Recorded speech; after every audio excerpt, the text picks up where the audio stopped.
Hello प्यारे बच्चों, good morning. कैसे हैं आप लोग? आई होप बहुत अच्छे होंगे और क्लासेस को एंजॉय कर रहे होंगे। क्लासेस समझने में आप लोगों को कोई प्रॉब्लम नहीं हो रहा होगा।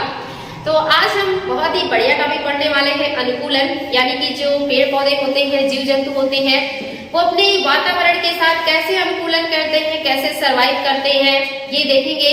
और जो अनुकूलन है ये बहुत ही जरूरी होता है। बिना अनुकूलन के कुछ भी नहीं हो सकता। जो मौसम होता है, जो शारीरिक संरचना होती है, जैसे जहाँ का जलवायु होता है, उसके हिसाब से पौधे और जीव जंतु दोनों अनुकूलन करते हैं।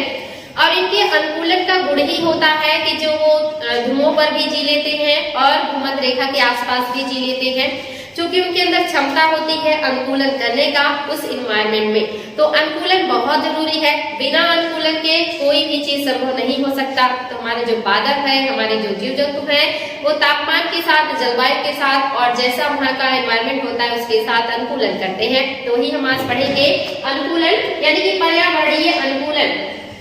और ये जो अनुकूलन होता है ये 3 तरह का होता है। और ये अनुकूलन जो है पेड़ पौधे और जीव जंतु दोनों में पाया जाता है। आप जानते हैं अनुकूलन करने का काम जो है वो जीवधारी करते हैं, और जीवधारी जहाँ भी होंगे वो अनुकूलन जो है जारी रखते हैं। तो अनुकूलन आपका 3 तरह का है। एक तो है संरचनात्मक अनुकूलन, यानी कि उनकी जो बॉडी का स्ट्रक्चर होगा, जो संरचना होगा, उसमें अनुकूलन। और इसमें किस तरह का अनुकूलन होता है? जैसे आप जानते हैं कि जो ध्रुवीय क्षेत्रों के जानवर होते हैं, खास करके आप जो है भालू को ले लीजिए, तो इनकी जो बॉडी होती है, इसमें जो बॉडी के पार्ट्स होते हैं वो छोटे होते हैं। जैसे कि कान हो गया, जैसे कि पूंछ हो गया, ये आकार में छोटे होते हैं ताकि इनके शरीर से जो उष्मा का ह्रास है ये कम हो। चूंकि आयतन ज्यादा होगा तो उष्मा का ह्रास भी ज्यादा होगा, और आयतन कम होगा तो उष्मा का ह्रास कम होगा।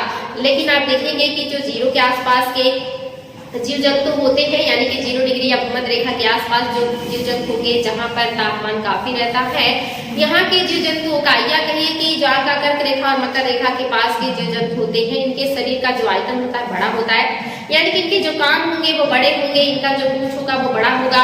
और जब शरीर का आयतन बड़ा होता है तो वहां से तापमान का ह्रास तेजी से होता है, और वो उस तापमान में या गर्मी में अपने आप को सर्वाइव कर लेते हैं, क्योंकि वो अपने उस बड़े शारीरिक संरचना से वाष्पोत्सर्जन करते रहते हैं।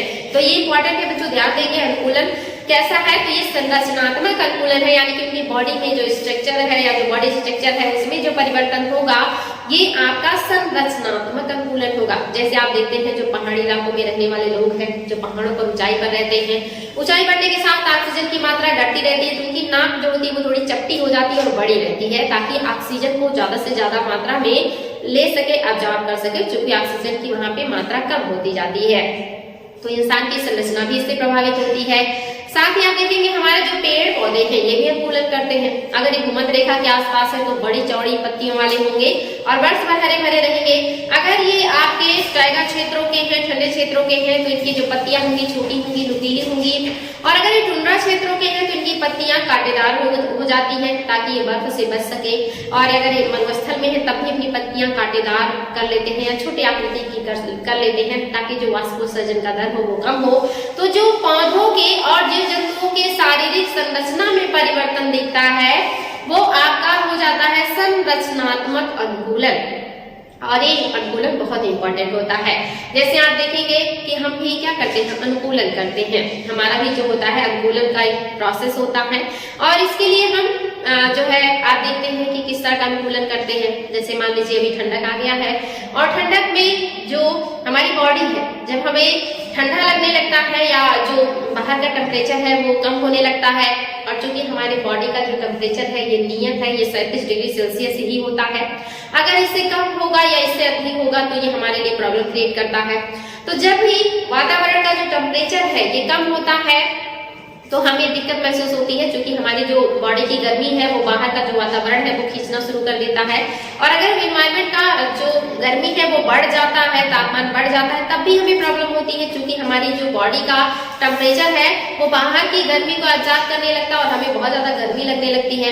तो ऐसे में अनुकूलन करने के लिए हमारी बॉडी क्या करती है? तो आप देखेंगे गर्मी के मौसम में जब हमें गर्मी लगता है, यानी कि जब 37 डिग्री सेल्सियस से ज्यादा टेम्परेचर एनवायरमेंट का हो जाता है और वो गर्मी हमारे शरीर में आने लगता है और हमें गर्मी महसूस होने लगती है, तो ऐसे में हमारी जो बॉडी है वो शरीर को अनुकूलित करने के लिए या 37 डिग्री जो सेल्सियस टेम्परेचर है उससे ज्यादा ना हो जाए हमारे बॉडी का टेम्परेचर, इसके लिए वाष्पोत्सर्जन करना शुरू कर देता है, यानी कि आपको पसीने आने लगते हैं। और जब आपको पसीने आने लगते हैं, आपका जो बॉडी है ये वाष्पोत्सर्जन करने लगता है, तो आपको ठंड महसूस होता है और गर्मी से थोड़ी राहत मिल जाती है। अगर इस प्रोसेस के बाद भी आपको जो है गर्मी ज्यादा महसूस हो रही है, यानी कि टेम्परेचर जो है वो नॉर्मल नहीं हो रहा है या गर्मी बहुत ही ज्यादा है, तो फिर आप क्या करेंगे, पानी का सहारा लेंगे, यानी कि स्नान करेंगे या पंखे चलाएंगे, या और ज्यादा पैसे वाले हैं तो एसी का सहारा लेंगे। तो इस तरह से हमारी जो बॉडी है वो गर्मियों में अनुकूलन करती है वाष्पोत्सर्जन करके, ताकि हमारी जो बॉडी का टेम्परेचर है 37 डिग्री सेल्सियस ये बना रहे। क्योंकि अगर 37 डिग्री सेल्सियस से तापमान अधिक होगा तो हमारे जो एंजाइम्स है ये काम नहीं करेंगे। आपको पता है हमारी पूरी बॉडी की जितनी भी क्रियाएं होती हैं, चाहे वो आपकी दैनिक क्रियाएं हो या आपके हाव भाव की क्रियाएं हो, ये सारे एंजाइम्स से ही होती है। एंजाइम्स ही इनके लिए जिम्मेदार होते हैं। चाहे आपको किसी के ऊपर प्यार आए या आपको गुस्सा आए या आपको दया आए या कोई भी आपके अंदर जो है परिवर्तन आता है स्वाभाविक रूप से, शारीरिक रूप से, ये सारे परिवर्तन या ये सारे जो कार्य हैं ये हार्मोन्स की वजह से होते हैं। और अगर आपकी बॉडी का टेम्परेचर 37 डिग्री सेल्सियस से अधिक हुआ किन्हीं कारणों से, चाहे वो वातावरण की गर्मी हो या आपको फीवर हो, तो अगर इससे ज्यादा टेम्परेचर हुआ तो आपको जो है जो आपके शरीर में पाए जाने वाले हार्मोन्स हैं ये निष्क्रिय हो जाते हैं, ये काम करना बंद कर देते हैं या कम कर देते हैं। और ऐसे हालत में आप देखते हैं कि आपका शरीर भी निष्क्रिय हो जाता है। अगर आपको फीवर बहुत ज्यादा है तो आपके जो एंजाइम्स हैं वो काम नहीं करेंगे, निष्क्रिय हो जाएंगे, और ऐसे में आप भी सिर्फ सोएंगे, कोई भी काम नहीं करेंगे। उस वक्त ना आपको भूख लगेगी, ना प्यास लगेगा, ना ही और कोई कार्य आप कर पाएंगे, आपको वीकनेस महसूस होगा, क्योंकि आपके जो एंजाइम्स है वो सक्रिय नहीं रहेंगे। आपकी बॉडी का जो टेम्परेचर है वो एक नियत तापमान से ज्यादा हो जाता है, जिसकी वजह से आपको इस तरह के प्रॉब्लम महसूस होते हैं। और जो आपका बॉडी टेम्परेचर है अगर एक नियत तापमान से कम हुआ तब भी आप देखते हैं आपके शरीर में अकड़न आना शुरू हो जाता है, यानी कि जो बॉडी के पार्ट्स हैं वो कार्य करना शुरू कर देते हैं। और इसके लिए आप क्या करते हैं, ठंडक में गर्म कपड़े पहनते हैं, ताकि जो आपके बॉडी का टेम्परेचर 37 डिग्री सेल्सियस निर्धारित है वो बना रहे, उससे कम ना हो। क्योंकि जब इन्वायरमेंट बहुत ज्यादा ठंडा हो जाता है ठंडक के मौसम में, तो आपके बॉडी से वो उष्मा को खींचने लगता है और आप उस गर्मी को बचा के रखना चाहते हैं, ताकि आपकी जो बॉडी का टेम्परेचर है 37 डिग्री मेंटेन रहे। इसके लिए आप क्या करते हैं, ऊनी कपड़े पहनना शुरू कर देते हैं या मोटे कपड़ों का उपयोग करना शुरू कर देते हैं, ताकि आपके शरीर के अंदर की जो उष्मा है उसको इन्वायरमेंट ना खींच ले या उसको एब्जॉर्ब ना कर ले। हम ठंडक में क्या कहते हैं कि ठंडक आ गई है तो ठंडक से बचने के लिए हमें स्वेटर पहन लेना है या हमें गर्म कपड़े पहनने चाहिए, जबकि सच तो ये है कि हम अपने शरीर की गर्मी को बाहर नहीं जाने देने की वजह से गर्मी जो है मोटे कपड़े पहनते हैं। बाहर की ठंडी हमें ना लगे इस वजह से नहीं, बल्कि हमारे अंदर की जो गर्मी है वो बाहर ना चली जाए, इसके लिए हम जो है पहनते हैं गर्म कपड़े, ताकि हमारे जो बॉडी का टेम्परेचर है 37 डिग्री सेल्सियस ये मेंटेन रहे, इसको इन्वायरमेंट ना खींच ले। तो ये रीजन होता है कि हम ठंडक में जो है मोटे कपड़े पहनते हैं, डार्क कलर के कपड़े पहनते हैं। वही जब गर्मी आती है तो हम ढीले ढाले कपड़े पहनते हैं, बहुत लाइट कलर के कपड़े पहनते हैं, बहुत लाइट वेट कपड़े पहनते हैं, ताकि हमारे शरीर से जो वाष्पोत्सर्जन की क्रिया है वो होती रहे और जो टेम्परेचर हमारे बॉडी का है वो मेंटेन रहे। साथ ही लाइट कलर के कपड़े जो है सूर्य के प्रकाश को या सूर्य की ऊर्जा को या उष्मा को भी रिफ्लेक्ट करते हैं, उसकी किरणों को रिफ्लेक्ट करते हैं, जिससे बाहरी गर्मी से हमारा शरीर जो है वो थोड़ा सा सुरक्षित रहता है। तो अनुकूलन हम भी करते हैं बच्चों, लेकिन हमारे अनुकूलन करने का जो प्रोसेस है वो हम कपड़ों को कम ज्यादा करके या अपने लिए कोई आर्टिफिशियल व्यवस्था करके करते हैं। लेकिन वे जीव जंतु, वे पौधे जिनके पास आर्टिफिशियल व्यवस्था नहीं है वो नेचुरली ही अनुकूलन करते हैं और अपने बॉडी को, अपनी संरचना को उसी तरह से वो बनाने का प्रयास करते हैं। जैसे आप देखेंगे हमारे जो पूर्वज हुआ करते थे वो हिम युग में ही धरती पर आए थे, लेकिन उस समय भी वो बिना किसी कपड़े के रहते थे। उस समय उन्हें आग का आविष्कार भी नहीं किया था, उस समय उनके पास घर भी नहीं थे, भोजन भी उतना नहीं था, लेकिन तब भी उस हिम युग में उन्होंने सर्वाइव किया, उन्होंने अनुकूलन किया उस एनवायरनमेंट के साथ, और वो जो भी उनको कंदमूल, कच्चा मांस जो भी मिलता था उसे खाते थे और अपने शरीर को ऊर्जा देते थे। और आप देखते हैं जब हमें ठंड लगती है तो हमारे शरीर में वाइब्रेशन होने लगता है, कपकपी होने लगती है। इसका मतलब है कि हमारी जो बॉडी है वो अपने आप को गर्म रखने के लिए ये वाइब्रेशन कर रहा है, ताकि जो हमारे शरीर की गर्मी है वो मेंटेन रहे। इसी वजह से हम देखते हैं कि ठंडक में हम कांपने लगते हैं जब हमें ठंड महसूस होता है। तो ये भी क्या है, बॉडी को गर्म रखने का एक प्रोसेस है जो नेचुरली होता है। आप देखेंगे जो जानवर होते हैं जिनके पास जो इस तरह की व्यवस्था नहीं होती कि वो फैन में रहे या वो हल्के कपड़े या मोटे कपड़े पहने, तो क्या करेंगे, ठंडक में वो भी अपने लिए इधर उधर छुपने की व्यवस्था ढूंढते हैं। और गर्मियों में आप देखते हैं जो जानवर है वो हाँफना शुरू कर देते हैं, तेजी से वो हाँफने लगते हैं। इसका मतलब वो अपने जो शरीर के अंदर की गर्मी है उसे बाहर निकालते हैं ताकि जो बॉडी का टेम्परेचर है वो मेंटेन रहे और बाहर की गर्मी से अपने आप को सुरक्षित रख सके। इसलिए डॉगीज को देखिए या जितने भी आपके चौपाया जानवर है ये सारे तेजी से हाँफना शुरू कर देते हैं, यानी कि अपनी बॉडी के टेम्परेचर को मेंटेन करने का एक प्रोसेस है ये जो कर रहे होते हैं। जैसे कि हमारा शरीर जो है गर्मी में वाष्पोत्सर्जन करने लगता है और हमें पसीने आने शुरू हो जाते हैं। तो ये है अनुकूलन। और ये जो अनुकूलन होता है ये आपका होता है व्यवहारात्मक अनुकूलन। हमारे जो व्यवहार में अनुकूलन दिखता है ये आपका व्यवहारात्मक अनुकूलन होता है, या इसे हम सुरक्षात्मक अनुकूलन भी कहते हैं। यानी कि अगर हमारे शरीर से वाष्पोत्सर्जन हो रहा है तो ये सुरक्षात्मक है, या हमारे शरीर में कपकपी हो रही है, ठंडक में वाइब्रेशन हो रहा है तो ये भी सुरक्षात्मक अनुकूलन है। या आप देखेंगे कि हम जब जन्म लेते हैं तो हमें शिक्षा का, भाषा का या अस्त्र शस्त्र चलाने का ज्ञान नहीं होता, हमें लिखने पढ़ने का ज्ञान नहीं होता, लेकिन आगे चल करके हम अनुकूलन करते, हमारे व्यवहार में अनुकूलन आता है और हम ये सारी चीजें सीख लेते हैं जिससे हम आगे बढ़ सके और अपनी सुरक्षा भी कर सके और अपने जीवन को सुचारू रूप से चला सके। ये भी आपका व्यवहारात्मक अनुकूलन होता है। कुछ जीव आप देखेंगे कि वो रात में अपने भोजन के लिए निकलते हैं। जैसे आप मरुस्थल में देखेंगे जहाँ दिन में गर्मी बहुत ज्यादा रहती है, वहां पर जो जीव है वो रात में भोजन के लिए निकलते हैं जिससे कि उनको जो है प्रॉब्लम ना हो या रात की दिन की गर्मी से वो बच सके। और वो रात में ही अपना भोजन ढूंढते हैं जिसमें सर्प है, बिच्छू है और दूसरे जीव हैं। दिन में वो अपने जो है घरों में छिपे रहते हैं क्योंकि वहाँ का टेम्परेचर बहुत ज्यादा होता है और एक ज्यादा टेम्परेचर बर्दाश्त करने की क्षमता नहीं होती। एक सीमा के बाद टेम्परेचर कोई भी जो जीव है वो बर्दाश्त नहीं कर सकता। इसी वजह से जो जीव है वो ग्रीष्म निष्क्रिय और शीत निष्क्रिय भी हो जाते हैं। तो ये भी आपका व्यवहारात्मक अनुकूलन है कि जो जीव जंतु है रात में भोजन के लिए निकलते हैं। जैसे आपका एक जीव है जो चमगादड़ है, आप देखिए दिन में ये जो है पेड़ों पर लटके रहते हैं लेकिन रात में भोजन के लिए निकलते हैं। चूंकि आपको पता है इन्हें दिखाई नहीं देता, ये अपने शरीर से एक वाइब्रेशन निकालते हैं, एक रेडिएशन निकालते हैं और उसी रेडिएशन को वो रीड करते हुए अपने पथ पर आगे बढ़ते हैं। अगर वो रेडिएशन किसी वस्तु से, किसी जो है पदार्थ से या किसी चीज से टकरा करके वापस आती है तो उन्हें समझ में आ जाता है कि रास्ते में अवरोध है और वो अपना रास्ता बदल देते हैं। और अगर रेडिएशन वापस नहीं आता तो उन्हें लग जाता है कि रास्ता क्लियर है, हम आगे जा सकते हैं। तो इस तरह से जो चमगादड़ है ये भी क्या है, व्यवहारात्मक अनुकूलन कर रहे हैं। ये रात में ही निकलते हैं क्योंकि दिन में इतना शोर शराबा होता है, इतनी ज्यादा वाइब्रेशन होते हैं कि वो अपने वाइब्रेशन को रीड नहीं कर पाते और ऐसे में वो टकरा करके मर सकते हैं या उनकी जान जा सकती है। इसी वजह से ये दिन में नहीं निकलते भोजन की तलाश में, बल्कि रात में निकलते हैं जब रात में सन्नाटा होता है, शांति होता है, ताकि वो अपने वाइब्रेशन को रीड कर सके और अपने भोजन को प्राप्त कर सके। तो इस तरह के जो परिवर्तन है या इस तरह के जो व्यवहार है, इस तरह का जो कार्य है, ये सब क्या है, व्यवहारात्मक अनुकूलन है। यानी कि जो मनुष्य है ये क्या करता है, ये भी व्यवहारात्मक अनुकूलन भी करता है, शारीरिक अनुकूलन भी करता है, इसके अलावा अन्य अनुकूलन भी जो है वो करते हैं। इसके अलावा आप देखेंगे कि एक आपका और भी है शारीरिक अनुकूलन। यानी कि पहला आपने देखा संरचनात्मक अनुकूलन, दूसरा व्यवहारात्मक अनुकूलन, तीसरा हम देखेंगे शारीरिक अनुकूलन।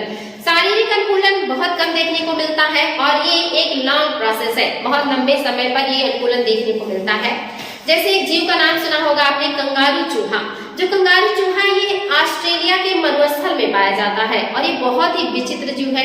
ये अपना पूरा जीवन बिना पानी के भी गुजार सकता है और ये चूंकि पानी वगैरह का उपयोग नहीं करता उतना, तो ये जो मूत्र है ये भी ठोस रूप में त्यागता है। तो ये शारीरिक अनुकूलन है कि हमारा जो शरीर है बिना पानी के भी जी जाए और हमारे शरीर को कोई क्षति ना हो, इसके लिए जो कंगारू चूहा है बिना पानी पी ये पूरा जीवन बिता देता है और जो मूत्र है वो भी ठोस रूप में ही जो है त्यागता है। क्योंकि ये ज्यादातर आप देखेंगे तो भोजन के रूप में ग्रहण करेगा ठोस चीजें, लेकिन लिक्विड के बिना काम चला लेता है, तो इसके मूत्र भी ठोस ही होते हैं। दूसरी तरफ आप अपने यहाँ देखेंगे तो जिसे रेगिस्तान का जहाज कहा जाता है, आपका जो ऊंट है ये भी आप देखते हैं कि बिना पानी के 15 से 20 दिन या महीनों रह सकते हैं, क्योंकि ये अपने अंदर जो है फैट को संचित कर लेते हैं और उसी फैट के जल से या उसी फैट की ऊर्जा से ये महीनों जो है चल सकते हैं बिना पानी पिए। तो आपका जो ऊंट है इसमें भी शारीरिक अनुकूलन देखने को मिलता है। इसके अलावा आप देखेंगे कि मच्छर, जो मच्छर होते हैं ये दिन रात ब्लड ही पीते रहते हैं, लेकिन इनके ब्लड में भी ऐसा प्रोटीन पाया जाता है जो इनके ब्लड को जमने नहीं देता या थक्का में नहीं तब्दील होने देता। इनका जो ब्लड है ये हमेशा लिक्विड में ही तब्दील रहता है और ये आसानी से अपना जीवन जी सकते हैं। तो ये जो है ये भी क्या है आपका शारीरिक अनुकूलन है। तो आपने देखा 3 तरह का अनुकूलन। एक तो संरचनात्मक अनुकूलन जो पेड़ पौधों और जीव जंतुओं के शारीरिक संरचना में परिवर्तन को दिखाता है, वहां के एनवायरनमेंट के हिसाब से जो इनमें परिवर्तन होता है वो संरचनात्मक होता है। दूसरा है व्यवहारात्मक या इसी को सुरक्षात्मक अनुकूलन कहते हैं, जिसमें जो जीव जंतु है उनके व्यवहार में, उनके हाव भाव में, उनके कार्य पद्धति में, इन सब में जो अनुकूलन देखने को मिलता है ये व्यवहारात्मक अनुकूलन है और ये काफी ब्रॉड है। और तीसरा आपका शारीरिक अनुकूलन है, जिसमें आपने देखा कंगारू चूहा, आपने देखा मच्छर और इसके अलावा आपने देखा कि जो आपका ऊंट है ये भी इस तरह के जो है अनुकूलन कर लेता है। तो ये आपके 3 अनुकूलन है। इन्हीं तीनों अनुकूलन के आधार पर या इन्हीं तीनों अनुकूलन की मदद से हमारे जो पारिस्थितिकी तंत्र के पादप है, जो जीव जंतु है वो अपने जीवन को सरवाइव करते हैं, जीते हैं और आगे बढ़ते हैं। आगे है बच्चों नेक्स्ट जो आपका टॉपिक है ये है पौधों में अनुकूलन, यानी कि अनुकूलन हमने देखा जीवों में। अब हम पौधों में अनुकूलन देखेंगे कि पौधे किस तरह का अनुकूलन करते हैं और ये क्या है। तो पहला है प्रकाश के साथ अनुकूलन। पौधे जो है प्रकाश के साथ भी अनुकूलन करते हैं, यानी कि अगर कहीं पर वर्ष भर प्रकाश उपलब्ध है, उष्मा उपलब्ध है, गर्मी मिल रहा है, तो वहाँ के पौधे अपने आप को उसी एनवायरनमेंट में अनुकूलित कर लेते हैं। वो अधिक तापमान में, अधिक लाइटिंग में भी अपना भोजन बनाते हैं और इनमें जो ग्रो करने की क्षमता होती है वो बहुत तेज होती है। क्योंकि ये लाइटिंग पर्याप्त मिलता है तो भोजन वगैरह तेजी से बना लेते हैं और भोजन बनाने की वजह से इनका जो एक तरीके से कि संरचनात्मक और इस तरह की जो वृद्धि है वो तेज होती है। ये हो गया प्रकाश का अनुकूलन। कुछ पौधे ऐसे हैं जो बिना प्रकाश में रहे भी अपना जीवन जी लेते हैं। ये छाया में रहते हैं और ये छाया में ही अपना अनुकूलन कर लेते हैं, लेकिन इनका जो वृद्धि करने का, जो ग्रो करने का रेशियो होता है ये स्लो होता है, क्योंकि ये छाया में होती है और इन्हें इतना ज्यादा पर्याप्त लाइटिंग और तापमान नहीं मिल पाता, लेकिन फिर भी ये उस छाया के साथ अनुकूलन कर लेते हैं। तो इस तरह से आप देखेंगे प्रकाश के साथ अनुकूलन और छाया के साथ अनुकूलन पौधे करते हैं। दूसरा जो है आपका जलाभाव या ताप के साथ अनुकूलन, यानी कि अगर कहीं पर जल का अभाव है, पानी की कमी है, तापमान बहुत ज्यादा है, तो उसके साथ भी हमारे जो पौधे हैं अनुकूलन कर लेते हैं। जैसे रेगिस्तानी जो पौधे हैं ये अपनी पत्तियों को कांटों में रूपांतरित कर लेते हैं, अपने तने को गूदेदार जो है आकृति में तब्दील कर लेते हैं, अपनी जड़ों को ये बड़ा कर लेते हैं ताकि नीचे से पानी को प्राप्त कर सके। तो ये सारे जो अनुकूलन है बिना जल के या बहुत कम जल में ये अपने आप को अनुकूलित कर लेते हैं। साथ ही आप देखेंगे टेम्परेचर अधिक होने पर भी अपने आप को अनुकूलित कर लेते हैं। तो अधिक टेम्परेचर में भी पौधे जी जाते हैं, कम पानी में भी अपने आप को अनुकूलित करके जी जाते हैं। अगर वो अनुकूलन करना ना सीखे या अनुकूलन ना करे तो वो समाप्त हो जाएंगे, वो जिंदा नहीं रहेंगे। तो जीवित रहने के लिए जो पौधे हैं ये भी अनुकूलन करते हैं हर परिस्थिति में। इसके बाद है आपका जलीय वातावरण में अनुकूलन, यानी कि कुछ पौधे ऐसे हैं जिनका पूरा जीवन जल में ही बीत जाता है, इसे कहते हैं जलीय अनुकूलन। और ये भी 3 तरह का होता है। एक पौधे वे हैं जो सतह पर तैरते रहते हैं और वो पूरे जीवन सतह पर तैरते ही उनका बीत जाता है। दूसरा जो है ये जल के अंदर डूबे रहते हैं और डूबे डूबे ही इनका जीवन काल समाप्त हो जाता है। और तीसरे जो है ये उभयचर है, यानी इनके जड़ें जो है वो जल में होंगी लेकिन इनका जो धड़ है ये सतह के ऊपर वायु में होता है। तो देख लेते हैं जो आपका तैरने वाले पौधे हैं ये भी 2 तरह के होते हैं। एक वे जो स्वतंत्र रूप से तैरते हैं, स्वतंत्र रूप से तैरते हैं और ये जो है पौधे सतह पर ही रहते हैं और ये तैरते रहते हैं। इनकी जो जड़ें होती है ये सतह पर ही होती है, ये जमीन में नहीं धसी होती या मिट्टी में नहीं धसी होती। जैसे आप अपने यहाँ देख सकते हैं जलकुंभी, या दूसरा उदाहरण दे सकते हैं सिंघाड़ा। ये सब आपके जल के सतह पर तैरने वाले पौधे हैं, इनकी जड़ें जमीन में नहीं रहती, ये स्वतंत्र रूप से तैरते रहते हैं और पानी में एक जगह से दूसरी जगह विचरण करते रहते हैं। ऐसे पौधों को स्वतंत्र रूप से तैरने वाले पौधे कहेंगे। और दूसरा जो होगा जिनकी जड़ें जो होंगी वो मिट्टी में रहती है, मिट्टी में रहती है, यानी कि जो पौधे हैं वो ऊपर तैरेंगे लेकिन इनकी जो जड़ें हैं ये नीचे मिट्टी में धसी रहती है, इनकी जड़ें नीचे मिट्टी तक रहती है और उनकी जो पत्तियां और जो फल फूल है ये सतह पर लगते हैं। जैसे गांव के तालाबों में आप देखते होंगे कमल के जैसे संरचना वाला एक जो है फल देखने को मिलता है। इसकी जड़ें जो है जमीन में रहती है, लेकिन इसका जो फूल है, जो पत्तियां है, ऊपर दिखती हैं। या आप कमल को भी ले सकते हैं।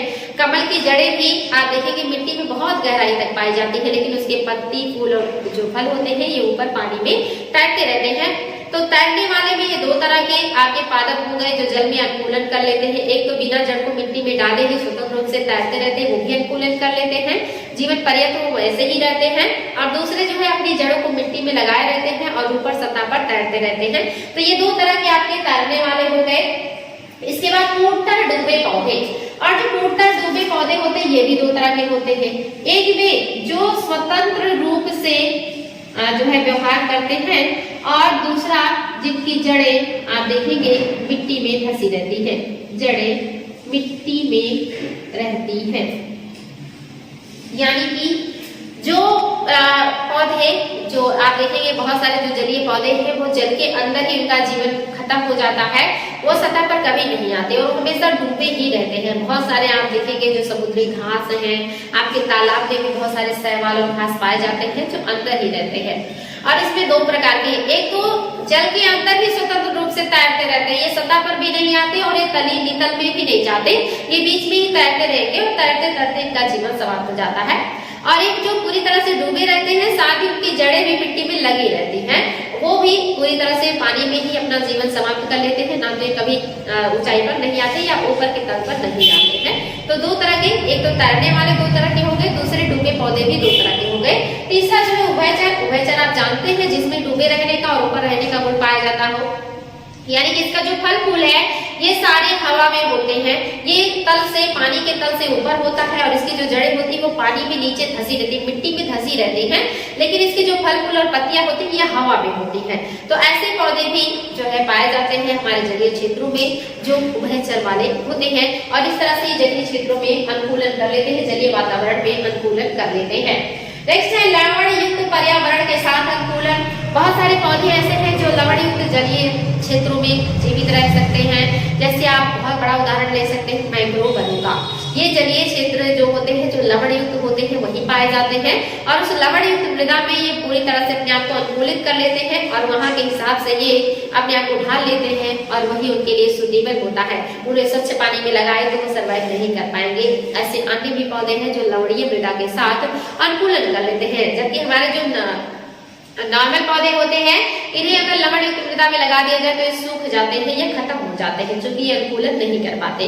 तो जो अनुकूलन जहाँ के हिसाब से कर लेता है वो वहां पर अपने आप को सर्वाइव कर लेता है, और ये अनुकूलन का गुण ही है जो हर तरह के इन्वायरमेंट में, हर तरह की परिस्थिति में, हर तरह के जो है विभिन्नताओं के बीच अपने आप को सर्वाइव कर लेता है। और जिसके अंदर जितना ज्यादा अनुकूलन करने का गुण होता है वो उतने ही अपने आप को कहीं भी फिट कर लेता है, कहीं फिर अपने आप को सर्वाइव कर लेता है। तो अनुकूलन का गुण बहुत जरूरी है। नेक्स्ट है बच्चों आपका प्राणियों में अनुकूलनशीलता। प्राणियों में जो अनुकूलनशीलता है ये आप देखेंगे तो इसमें आप देखेंगे तो है प्रवास, यानी कि बहुत सारे पक्षियां ऐसे हैं जब ध्रुवीय क्षेत्रों में बहुत ज्यादा ठंडक पड़ने लगता है तब ये प्रवास करके गर्म क्षेत्रों में आ जाते हैं, जैसे साइबेरियन सारस। और कुछ जीव ऐसे हैं कि जब यहाँ हमारे यहाँ बहुत ज्यादा गर्मी होने लगती है तो यहाँ से प्रवास करके ये चले जाते हैं ध्रुवीय क्षेत्रों में, ये आपका प्रवास है। और आप देखिए टिड्डे का नाम आप लोग सुनते होंगे अक्सर, जो टिड्डे हैं जो बारिश के मौसम में या जब फसलें होती है उस समय इनका हमला होता है, तो ये उगते या मतलब इनका जो जन्म है ये होते हैं मरुस्थलों में, लेकिन मरुस्थलों से अपनी भोजन के लिए जो है प्रवास कर जाते हैं। ये भी अनुकूलन है क्योंकि वहां पर इनको भोजन पर्याप्त नहीं मिलता तो भोजन के लिए प्रवास कर जाते हैं। कुछ जो जीव है ये प्रजनन के लिए प्रवास करते हैं, जिसमें आपके ऑलिव रिडले भी है, ये भी आप देखेंगे आपका जो अटलांटिक महासागर है वहां से प्रवास करके आते हैं ओडिशा और आंध्रा के तट पर प्रजनन करने के लिए। साइबेरियन सारस भी प्रवास करता है। तो ये सभी क्या है, अनुकूलन है। अपने प्रजनन के लिए ये अनुकूल स्थिति, अनुकूल वातावरण या अपने भोजन के लिए अनुकूल स्थिति, अनुकूल वातावरण ढूंढते हैं और प्रवास कर जाते हैं। ये भी अनुकूलन है जो पक्षियों और जीव जंतुओं के द्वारा किया जाता है। दूसरा है छद्मावरण। छद्मावरण मीन्स किसी को धोखा देना या किसी को जो है एक तरीके से कहेंगे चकमा देना। जैसे छद्मावरण कौन करते हैं, आप अपने यहाँ का उदाहरण ले सकते हैं जो गिरगिट होते हैं, ये छद्मावरण करते हैं, यानी कि ये हरे पत्तों में अपने आप को हरे कलर का कर लेंगे, रेड कलर के इन्वायरमेंट में या पत्तों में अपने आप को रेड कलर का कर लेते हैं ताकि जो इनका शिकार है इन्हें पहचान ना पाए और आसानी से उसका शिकार कर सके। तो अपनी भेष जो है बदलने वाला या अपना जो स्वरूप चेंज कर लेने वाला जो गुण होता है इसी को छद्मा वर्ण कहते हैं। जैसे जो शेर होते हैं उनके शरीर पर बहुत सारे स्पॉट बने होते हैं ताकि वो झाड़ियों में और पेड़ पौधों में छिप सके और अपना शिकार कर सके। तो इस तरह की जो संरचनाएं होती है, चाहे वो डिजाइन का हो चाहे वो कलर का हो, जो जीव जंतुओं को प्रदान किया जाता है ताकि वो अपना भोजन अपना जीवन निर्वाह कर सके, ये छद्म वर्ण कहलाता है, जो कि क्षणिक रूप से ये लोग धारण करते हैं। नेक्स्ट है, ये बहुत इंपॉर्टेंट है बच्चों, यहाँ से एग्जाम में बहुत ज्यादा क्वेश्चन बनता है। एक तो है शीत निष्क्रियता और दूसरा है ग्रीष्म निष्क्रियता।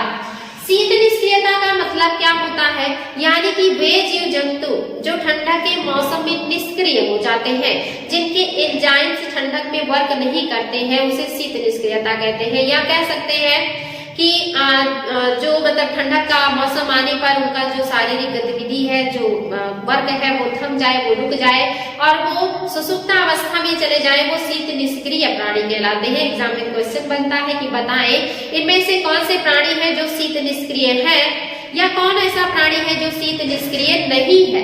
तो कौन से प्राणी है जो शीत निष्क्रिय है, उसमें आप देखेंगे आपका चमगादड़ है, कंगारू है, रोडेंट भालू है, ये सब आपके शीत निष्क्रिय है। ये ठंडक के मौसम में निष्क्रिय हो जाते हैं, यानी इनके जो एंजाइम्स है ये टेम्परेचर कम होने पर वर्क नहीं करता और ये सुसुप्ता अवस्था में चले जाते हैं। दूसरा आपका ग्रीष्म निष्क्रिय, यानी कि ऐसे जीव जंतु जो गर्मी के मौसम में निष्क्रिय हो जाते हैं, अधिक टेम्परेचर की वजह से जिनके एंजाइम से काम करना शुरू जो है बंद कर देते हैं और जो शरीर है, शरीर की जो क्रियाएं हैं वो सुसुप्ता अवस्था में चले जाते हैं, ये ग्रीष्म जो है निष्क्रिय कहलाते हैं। जैसे उत्तरी अमेरिका के वनस्पति में पाए जाने वाले जो कछुए हैं ये ग्रीष्म निष्क्रिय होते हैं। साथ ही आपके जो मगरमच्छ है ये भी ग्रीष्म निष्क्रिय होते हैं। सैलामेंडर जो है ये भी ग्रीष्म निष्क्रिय है और कुछ उभयचर भी ग्रीष्म निष्क्रिय होते हैं। साथ ही आपका गिरगिट है, हेजहॉग है, घोंघा है, कछुआ है, मधुमक्खी है।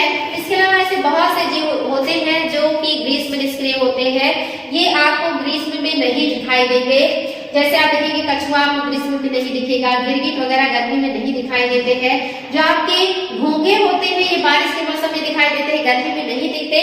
मधुमक्खियां भी आप देखेंगे कि बहुत गर्मी में नहीं दिखाई देती, ये ठंडक में दिखाई देती है, बसंत ऋतु के मौसम में ये ज्यादा दिखाई देती है। तो जो मगरमच्छ और सैलामेंडर है ये भी आप देखते हैं गर्मी से ये भी काफी प्रभावित होती है, ये ज्यादातर जो है दलदली या पानी युक्त क्षेत्रों में रहते हैं, ये भी ग्रीष्म निष्क्रिय है। तो ये ग्रीष्म निष्क्रिय ज्यादा देख रहे हैं आप, शीत निष्क्रिय महत्वपूर्ण चीजें हैं, इनको याद रखेंगे।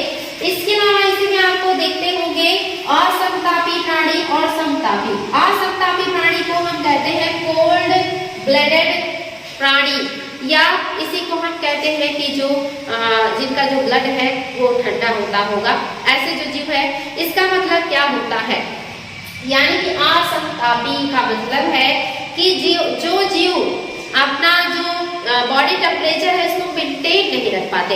अगर एनवायरनमेंट का जो टेम्परेचर है वो बढ़ता है तो उनके बॉडी का टेम्परेचर भी बढ़ जाता है, और अगर एनवायरनमेंट का टेम्परेचर घटता है तो इनके बॉडी का टेम्परेचर भी घट जाता है। और टेम्परेचर घटने से ज्यादा या बढ़ने से इनका जो एंजाइम्स होता है वो वर्क नहीं करता और ये निष्क्रिय होने लगते हैं, इसी को कहते हैं असमतापी। और जितने भी आपके ग्रीष्म निष्क्रिय और शीत निष्क्रिय जीव हैं ये सभी असमतापी में आते हैं, या इनको विषमतापी भी कहा जाता है। ये एनवायरनमेंट के साथ या टेम्परेचर के साथ सामंजस्य स्थापित नहीं कर पाते हैं, बहुत इंपॉर्टेंट है, इसको ध्यान देंगे। यानी कि जो आपके ये दोनों है शीत निष्क्रिय और ग्रीष्म निष्क्रिय, ये दोनों के जो कैटेगरी के जीव है ये क्या कहलाएंगे, असमतापी कहलाएंगे। लेकिन ध्यान देंगे असमतापी में बहुत सारे जीव हैं और उसमें ग्रीष्म निष्क्रिय और शीत निष्क्रिय दोनों आते हैं, दोनों को मिला करके असमतापियों का जो है वर्गीकरण किया जाता है। लेकिन एग्जाम में इंडिविजुअल अगर पूछ ले कि शीत निष्क्रिय कौन है या ग्रीष्म निष्क्रिय कौन है, तो आपको याद होना चाहिए कि शीत निष्क्रिय कौन है और ग्रीष्म निष्क्रिय कौन है। हालांकि दोनों को मिला करके ही असमतापी या विषमतापी जीवों का वर्गीकरण किया जाता है, जिसमें सरीसृप जो जीव रेंग करके चलते हैं, जिसमें आपके सांप है, छिपकली है, कछुआ है, मगरमच्छ है, गिरगिट है, ये सारे आपके क्या है असमतापी सरीसृप जीव है। और दूसरे में उभयचर जो कि आपके वाटर में भी रह सकते हैं और स्थल में भी रह सकते हैं। इसमें आपका टोड है, मेढक है, सैलामेंडर है, ये भी लेकिन आपके क्या है, असमतापी जीव है या आपका जो कह सकते हैं विषमतापी जीव है, ये अपने शरीर के टेम्परेचर को वातावरण के टेम्परेचर के साथ मेंटेन नहीं कर पाते या सामंजस्य स्थापित नहीं कर पाते हैं।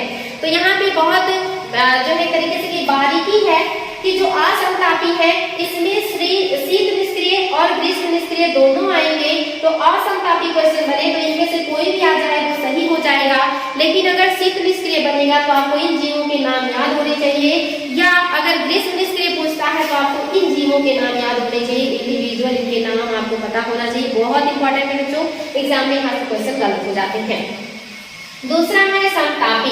समतापी यानी कि जो अपनी बॉडी टेम्परेचर को इन्वायरमेंट के साथ जो है सामंजस्य स्थापित कर ले, जैसे कि मनुष्य, ये बहुत ज्यादा ठंडक में भी सर्वाइव कर लेता है, बहुत ज्यादा गर्मी में भी सर्वाइव कर लेता है, यानी कि इसमें कोई भी निष्क्रियता नहीं पाया जाता है। ये आपके हो जाएंगे जो है समतापी जीव। आपकी जो समतापी होती है इसमें मनुष्य भी आते हैं। और समतापी का क्या मतलब है, जो अपनी बॉडी टेम्परेचर को इन्वायरमेंट के टेम्परेचर के साथ सामंजस्य स्थापित कर लेते हैं, इसमें सारे स्तनधारी जीव आते हैं। इसके अलावा पक्षी वर्ग आता है। ये याद रखेंगे बच्चों, जो स्तनधारी होते हैं और जो पक्षी होते हैं, ये इन्वायरमेंट के टेम्परेचर के साथ अपनी बॉडी के टेम्परेचर को मेंटेन रखने का काम करते हैं। और ये बॉडी टेम्परेचर को कैसे मेंटेन रखते हैं, मैंने पहले ही बताया कि गर्मी में हमारा शरीर वाष्पोत्सर्जन करता है और ठंडक में हमारे शरीर में कपकपी होती है या वाइब्रेशन होने लगता है, जिससे हम ठंड से बचते हैं। और जो जानवर है, जो डॉगीज है, जो अन्य जीव है, जिसमें आपके जितने भी पालतू जानवर होते हैं, स्तनपायी जीव होते हैं, ये सभी हाँफना शुरू कर देते हैं अपने अंदर की गर्मी को निकालने के लिए, अपनी बॉडी को नेट टेम्परेचर पर लाने के लिए। तो इस तरह के जितने भी जीव हैं, जो स्तनधारी है, जो पक्षी है, ये सभी समतापी होते हैं। ये इन्वायरमेंट के टेम्परेचर के बदलने से इन पर कोई बहुत ज्यादा प्रभाव नहीं पड़ता है, या ये अपने आप को उसके अनुकूलित कर लेते हैं। इनके जो एंजाइम्स हैं वो निष्क्रिय नहीं होते और ये हमेशा वर्क करते हैं। तो ये इंपॉर्टेंट है बच्चों, ये आपके जो है समतापी में आपके स्तनधारी है और पक्षी वर्ग है। लेकिन कुछ स्तनधारी जो कि अपवाद है, इनमें शीत निष्क्रियता पाया जाता है।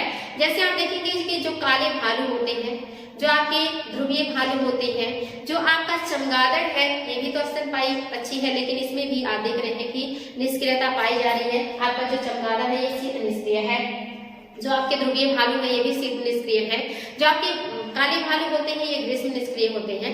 तो स्तनपायी ये कुछ जीव हैं जिनमें निष्क्रियता पाई जाती है। अदरवाइज जितने भी स्तनपायी जीव होते हैं उनमें जो वो समतापी होते हैं या ये वार्म ब्लडेड कहलाते हैं। तो समतापी और वार्म ब्लडेड एक हैं, जो तापमान के साथ अनुकूलन कर ले वो समतापी और वार्म ब्लडेड है, और जो इन्वायरमेंट के टेम्परेचर के साथ अपनी बॉडी के टेम्परेचर को मेंटेन ना कर पाए और निष्क्रिय हो जाए, ये आपके हो जाते हैं असमतापी या कोल्ड ब्लडेड जीव हो जाते हैं। नेक्स्ट जो आपका बच्चा है वो है शीत के प्रति अनुकूलन, यानी कि ध्रुवीय क्षेत्र जहां पर बहुत ज्यादा ठंडी होती है, यहाँ पर भी कुछ जीव ऐसे होते हैं जो निष्क्रिय नहीं होते या अपने आप को उस एनवायरमेंट में वो ढाल लेते हैं, वो जीवित रहते हैं, क्रियाशील रहते हैं। और ये जीव कैसे करते हैं ऐसा, तो कुछ हिम परिवर्जन प्राणी जो हिमों में या ये कि ध्रुव क्षेत्र में अपने आप को परिवर्तित कर लेते हैं, जीने के योग्य बना लेते हैं, वो क्या करते हैं, ग्लिसरॉल या प्रतिहिम प्रोटीन को जमा देते हैं। उनके शरीर में ग्लिसरॉल या प्रतिहिम प्रोटीन पाया जाता है, इसे जमा देते हैं और जमने के बाद इनका जो शरीर है ये द्रव पदार्थ जो इनके शरीर में पाया जाता है ये हिमांक के नीचे इनके टेम्परेचर को ले आता है, जिसकी वजह से जब ध्रुवीय क्षेत्रों में माइनस पे टेम्परेचर होता है या मोस्टली वहां पर माइनस टेम्परेचर ही रहता है, तो ऐसे में ये निष्क्रिय नहीं होते, क्योंकि अपने बॉडी टेम्परेचर को या बॉडी टेम्परेचर का जो ऊपरी लेयर होता है, जो ग्लिसरॉल होता है, इसको ये क्या करते हैं, हिमांक के नीचे ले आते हैं और जो शीत ऋतु में भी ये निष्क्रिय नहीं होते, यानी कि अच्छे से वहां पर ये सर्वाइव कर लेते हैं। तो ये ध्यान देंगे बच्चों, अगर हमारे अंदर भी इस तरह का कोई निष्क्रियता पाया जाता तो हमारी भी बॉडी एक मौसम में वर्क करती और दूसरे में नहीं वर्क करती, यानी कि अगर हम कोल्ड ब्लडेड होते तो हम ठंडक के मौसम में निष्क्रिय हो जाते और गर्मी के मौसम में भी निष्क्रिय हो जाते, और जब हम निष्क्रिय हो जाते तो हमें ना भूख लगती ना प्यास लगता, हमें हमारे शरीर में कोई एक्टिविटीज ही नहीं होती और हम चुपचाप से एक जगह पड़े रहते। तो देखेंगे जितने भी ठंडक क्षेत्र के जीव हैं जो निष्क्रिय हो जाते हैं ठंडक में, ये पूरे गर्मी जब तक इनको मौसम गर्म मिलता है 6 महीने ये खाते रहते हैं और अपने वेट को मेंटेन कर लेते हैं, काफी हेल्दी हो जाते हैं। और जब ठंडक आता है तो ये निष्क्रिय हो जाते हैं, ये शीत निद्रा में चले जाते हैं और पूरे 5 से 6 महीने इनका जो शरीर है उसी ऊर्जा पर ये जिंदा रहता है जो पहले से संचित किए रहते हैं। इस तरह से निष्क्रियता वाले जो जीव होते हैं ये अपनी बॉडी को पहले से ही भोजन के रूप में संचित करके फिर निष्क्रिय होते हैं। अगर इंसानों में पाया जाता, ठंडक के मौसम में हम भी निष्क्रिय हो जाते और बहुत कम टाइम सक्रिय रहते, बाकी टाइम हम काम करते, जब हमारा जो बॉडी है टेम्परेचर को सह पाता तब तक हम वर्क करते, और ठंडक के मौसम में हम सिर्फ सोते रहते, और गर्मी जब बहुत ज्यादा होती और हमारे जो एंजाइम से निष्क्रिय हो जाते तो हम गर्मी में भी सोते रहते, हमें ना भूख लगती ना प्यास लगता, ना हम कोई काम कर पाते। तो इस तरह का गुण इंसानों में नहीं है। इसी वजह से जो इंसान है ये हर मौसम में हर जगह पे अपने आप को व्यवस्थित कर लेते हैं। कुछ तो नेचुरली बॉडी में ऐसे जो है एक्टिविटीज है, ऐसे बनाया है नेचर ने कि हम उससे सर्वाइव कर लेते हैं, और बाकी अगर नहीं हो पाता तो हम आर्टिफिशियल चीजों से अपनी जरूरतों को पूरा कर लेते हैं और हर मौसम में अपने आप को जीवित रख लेते हैं, अपने आप को क्रियाशील रख लेते हैं। तो आई थिंक बच्चों आप लोगों को अनुकूलन समझ में आया होगा, और इससे हर टॉपिक से क्वेश्चन बनता है, हर पॉइंट से क्वेश्चन बनता है। इसको केयरफुली देखिएगा ताकि एग्जाम में आप लोगों से गलतियां ना हो। तो आज के लिए इतना ही, फिर कल मिलेंगे नए टॉपिक के साथ। Thank you.